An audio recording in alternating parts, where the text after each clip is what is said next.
What's up, guys? Welcome back to the wise words of Gootecks and Mike Ross. I believe this is episode number 13, and we got a very compelling question for you guys, or for us today, from Kevin Yates, who is at _panoptic.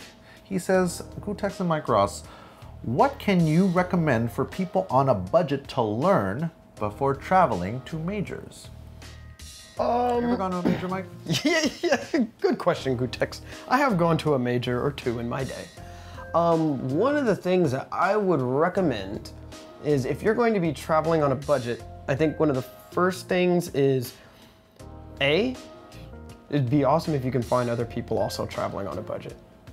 Okay. Because that helps. And there's so many communities out there. There's so many other players that are kind of looking for the same thing that, you would be surprised. There's pretty much everybody's on a budget. Pretty much everybody. No, like seriously, right? Yeah. I mean. Oh no, I mean, yeah. I'm not hating. I'm just. Yeah, exactly. It's just the nature of the beast, and and there's nothing better than finding other people that are like, dude, we're trying to get to this tournament. We ain't trying to spend no money, right? Yeah. What do? You could take. For me, I'll use Evo as an example. Okay.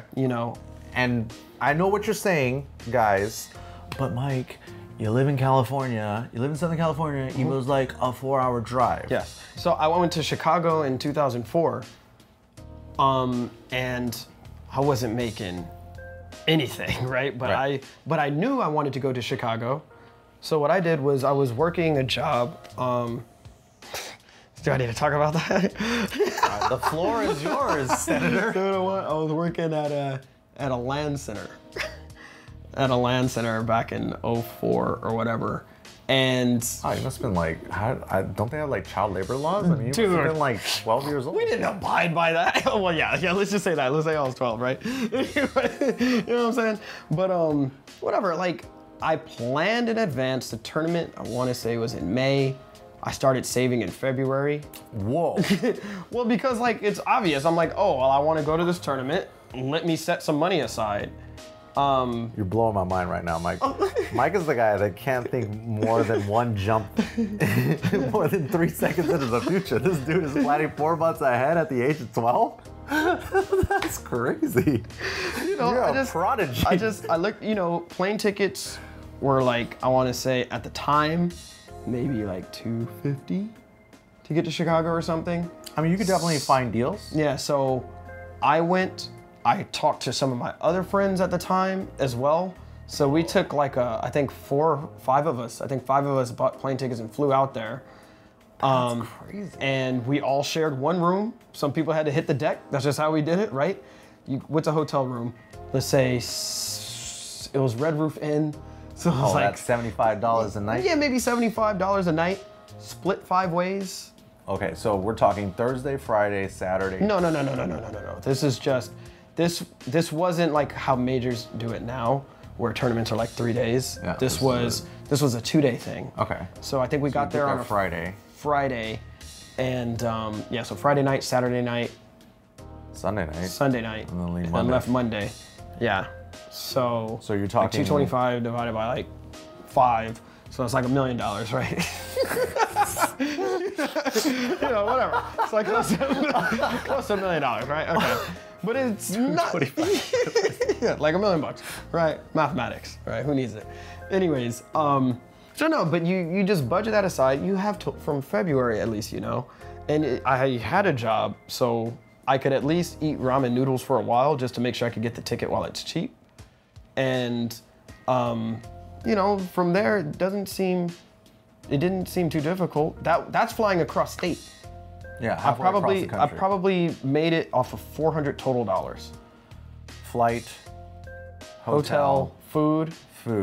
Yep. And tournament entry fees. Yep. And you started saving in February. For months in advance, but I had a job. Like you had a job, you started saving. Yeah. And the tournament was in May. Yeah. So hey, when I didn't have a job later down the road. Tell me about that. So when I didn't have a job later down the road, and this was just from. People aren't gonna believe this, huh? This is just from. They only know what you. This is just from Street Fighter 4 winnings. Whoa! Street Fighter 4 winnings, but then again, this was like tournaments you know, you can ask Filipino Champ to verify when they had him like up in NorCal. For those of you guys that don't know your geography, SoCal and NorCal is a great distance. Yeah, that's right? like, that is an 8-hour drive. It's closer to go to Evo than it is to go to NorCal for event. Yes. So, but what do? Call up the squad. You trying to go? Ain't nobody have money. Like we're just all, you know, pulling in for gas, you know, pitching in together, and we all take a road trip. We are all in one hotel room, 5 of us, you know, like always. Yeah. Ask somebody else in NorCal maybe if they can help out with, like, I don't know, if somebody's looking for a room, just something, just reach out to people and just pull that money together. If you're on your own, save up longer. That's it. That's all you can do, right? Well, there's ways to hustle, yeah. Yeah. It definitely requires planning ahead. I mean, if you are even considering budget, then clearly you're somebody who is capable of planning ahead. So you got that going for you, which is nice. And, you know, there's definitely something to be said for, you know, trying to plan as far ahead as possible so that you can be on the lookout for deals. You know, there's all kinds of different travel apps that are, or travel sites that'll send you deals once you put in the alerts. And, you know, you certainly wouldn't be the first, you know, group of guys to travel great distances. You know, I mean, definitely there's people out there that drive 12 hours, you know, across multiple state lines in a car full of like 5 dudes, hot and sweaty throughout the summer, you know. So it's really, I think, more about planning ahead and building those relationships with the other guys that are local to your scene. One thing to consider is also probably food. Yeah.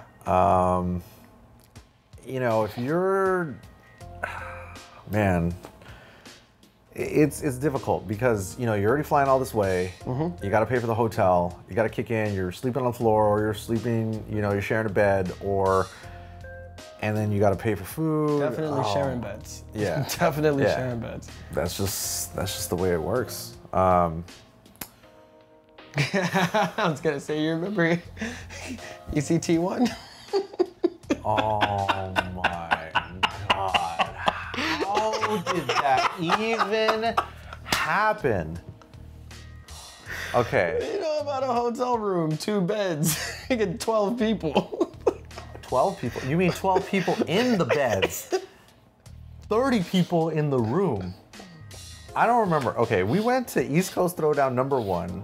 I don't remember. It was 2009. Yeah, I don't remember how we got the room. I don't think we paid for it.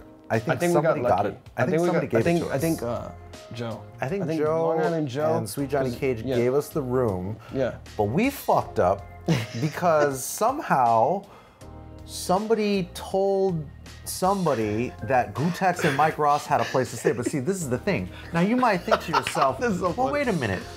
The tournament was on the East Coast. Why did these people need a hotel room to begin with? Well, that's a great question.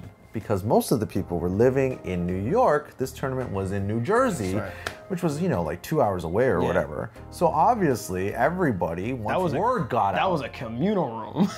Oh my God. I was like, yeah, we'll get you a room. I remember going back in the room and there was 3 people in the bed. And I was like, oh, this sucks. And not in a good way. Yeah, not in a good way. Not in a good way. Yeah, not in a good way. In the worst way possible. That was like a true taste of East Coast. No offense. Yeah, no offense. But these are facts. Yeah, these are just facts. And it's like, you know, whatever.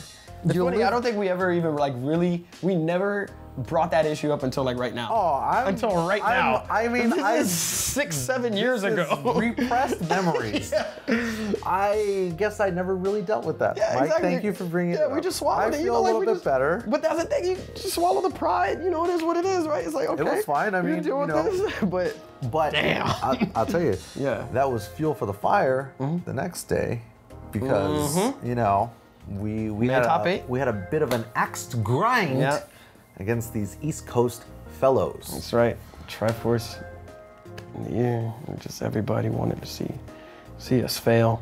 Sorry, getting flashbacks. I think this is why you should travel, so you can have these memories too. Yes, so that years later you can look back with your boys and be like, hey, remember that tournament where we went into the Lion's Den? Yeah.